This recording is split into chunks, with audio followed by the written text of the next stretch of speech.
사랑하는 성도님들, 인간은 누구나 유혹에 약합니다. 누구나 매일 어떤 형태의 유혹과 맞서 싸우면서 우리는 살아가고 있습니다. 어떨 때는 유혹에 넘어가기도 하고, 또 어떤 경우에는 유혹을 이기기도 합니다. 여러분, 유혹을 이기는 경우는요, 그 유혹보다 더 강한 어떤 신념이 있기 때문입니다.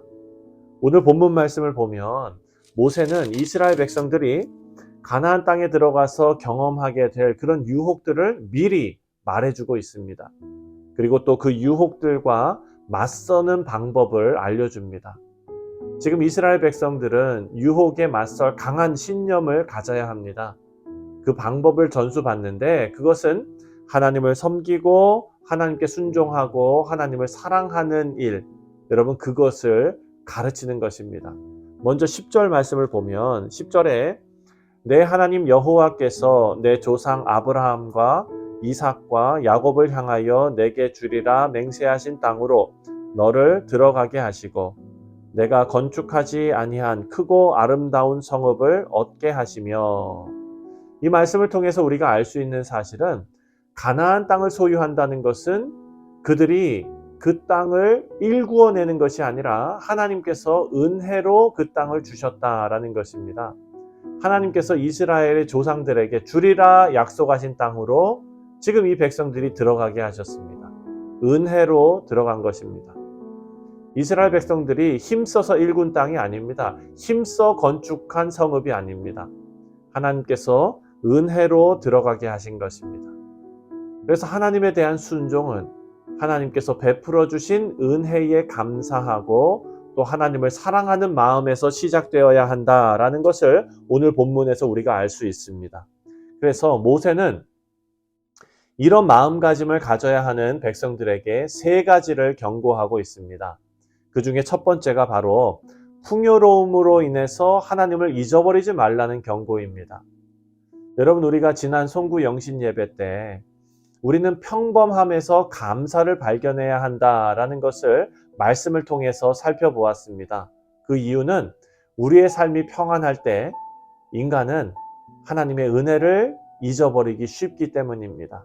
11절과 12절 말씀을 보면은요, 내가 채우지 아니한 아름다운 물건이 가득한 집을 얻게 하시며 내가 파지 아니한 우물을 차지하게 하시며 내가 심지 아니한 포도원과 감람나무를 차지하게 하사 내게 배불리 먹게 하실 때에 너는 조심하여 너를 애굽 땅 종 되었던 집에서 인도하여 내신 여호와를 잊지 말고. 아멘. 모세가 경계하는 것은 이스라엘 백성들이 가나안 땅에서 당할 수 있는 유혹이 바로 이것이기 때문입니다. 풍요로움은 잘못하면 이스라엘이 하나님께서 주신 은혜를 다 잊어버리게 만들 수 있기 때문입니다. 여러분, 이 경고의 말씀은 잠언에 나오는 말씀과 비슷하게 연결됩니다. 우리가 하나님 앞에 주일에 봉헌할 때에 매주 기도하는 기도가 바로 잠언의 말씀입니다. 너무 궁핍해서 하나님을 원망하며 내가 남의 것을 탐하는 범죄에 빠지지 않게 하시고, 또 우리가 너무 풍요로워서 하나님을 다 잊어버리지 않게 해달라라는 그런 바람의 기도인 것입니다. 모세는 하나님께서 명령하신 그 위대한 그 말씀을 지금 이스라엘 백성들에게 선포하고 있는데, 하나님께서 행하신 위대한 출애굽 사건, 그 사건을 기억하라는 말씀을 지금 선포합니다. 애굽의 종되었던 이스라엘에게 베푸신 하나님의 은총을 잊지 말라고 경고하는 것입니다. 그리고 두 번째로 주변의 신들 때문에 하나님을 버리지 말라라고 경고합니다. 이 주변의 신들이라는 것은 가나안 사람들이 섬기는 우상들을 말하는 것이지요. 14절입니다. 너희는 다른 신들 곧 내 사면에 있는 백성의 신들을 따르지 말라. 이스라엘 백성들이 가나안 땅에 들어가서 분명 가나안 족속들의 문화와 우상 숭배와 마주하게 될 것입니다. 하나님께서 이스라엘과 언약을 맺으셨는데 하나님의 말씀을 청종하고 하나님을 그들의 하나님으로 섬기면 복이 약속되고 있지만, 이 복의 근원이신 하나님을 잊어버리고 하나님 외에 우상을 숭배하면 이 백성들에게 복 대신 저주가 임하게 될 것입니다. 15절 말씀을 보면은요. 너희 중에 계신 너희의 하나님 여호와는 질투하시는 하나님이신즉 너희의 하나님 여호와께서 내게 진노하사 너를 지면에서 멸절시키실까 두려워하노라. 아멘. 하나님을 질투하시는 분으로 표현하고 있습니다. 여러분 그렇게 표현하는 데는 이유가 있는데요. 하나님께서 편협한 분이시기 때문이 아닙니다. 이것은 하나님 외에 다른 대상을 하나님보다 더 사랑하면서 섬기는 행위를 하나님께서 절대로 용납하지 않으신다라는 사실을 강조하는 표현입니다.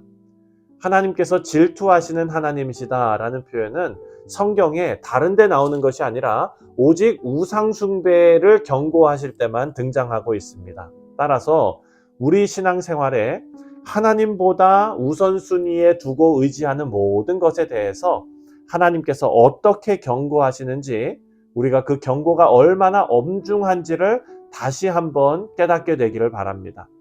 그럼 마지막으로 16절 말씀인데요. 16절 말씀을 보면 너희가 마사에서 시험한 것 같이 너희의 하나님 여호와를 시험하지 말고. 여러분 마사에서 무슨 일이 있었습니까? 바로 마실 물이 없었을 때 하나님 앞에 반역했던 이스라엘 백성들의 역사를 말하는 것입니다. 출애굽기 17장에서 이 사건이 나오고 또 신명기 말씀에서도 이 사건을 언급하지요. 그런데 이 언급된 내용을 살펴보면 하나님을 원망한 이 사건을 하나님을 시험하고 또 하나님께 도전한 사건이라고 기록하고 있습니다. 오늘 본문에도 시험하다라는 말이 나옵니다. 너희가 마사에서 시험한 것 같이. 여러분 이 시험하다는 단어가 사용되는데요. 이것은 하나님께서 하나님이 말씀하신 내용을 실제로 행할 수 있는지를 입증하려는 시도라는 것입니다. 출애굽기에서도 하나님을 시험해서 하나님께서 우리 중에 계신지를 확인하려 했다라고 기록하고 있습니다. 우리 사랑 성도님들, 우리는 과거에 하나님께서 신실하게 우리와 함께 하실 것을 믿습니다. 그리고 그 신실하신 하나님께서 현재와 미래에도 신실하게 우리와 동행하실 것을 믿습니다. 이들이 하나님을 시험한 것, 이스라엘 백성들이 하나님을 시험한 것은 하나님을 전적으로 신뢰하지 못해서이겠죠. 여러분 바라고 기도하기는 우리를 구원하시고 아들까지 내어주신 하나님의 사랑을 의심하고 시험하지 마시고 욥이 경험했던 것처럼 우리 고난의 순간에도 하나님을 믿는 믿음을 잃지 않는 우리 모두가 되시기를 주님의 이름으로 축원드립니다. 여러분 말씀을 맺겠습니다. 우리가 유혹을 대처할 수 있는 적극적인 방법은 물론 이런 유혹을 미리 알고 경계하는 것도 있겠지만 오늘 말씀을 보면은요, 적극적인 대처가 바로 하나님의 명령에 적극적으로 순종하는 것이라고 우리에게 알려주고 있습니다. 18절 말씀을 보니까 18절 말씀 여호와께서 보시기에 정직하고 선량한 일을 행하라.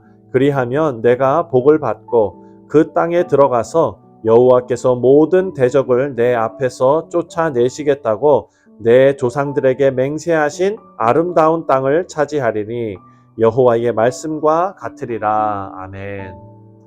유혹을 이기는 적극적인 방법은 하나님께서 보시기에 선량한 일을 행하는 것입니다. 이것은 그 선한 행위가 그들을 구원한다는 의미가 아니라 하나님께서 약속하신 언약에 하나님께서는 신실하셔서 하나님께서 은혜로 주신 그 땅을 감사함으로 누리기 위해서는 하나님의 법칙 안에서 살아가는 것이 필수라는 그런 말씀입니다. 그래서 선량한 일을 행한다. 선량한 일을 행하는 행위는 구원을 얻기 위한 행위가 아니라 주님 안에서 구원을 누리는 방법이라는 것입니다. 사랑하는 성도님들, 오늘 하루도 우리 구원받은 성도가 마땅히 살아가야 할 하나님의 선량하신 일을 우리가 다 행하셔서 세상의 유혹을 적극적으로 물리치시는 귀한 성도님들 다 되시기를 주님의 이름으로 축원드립니다. 기도하겠습니다.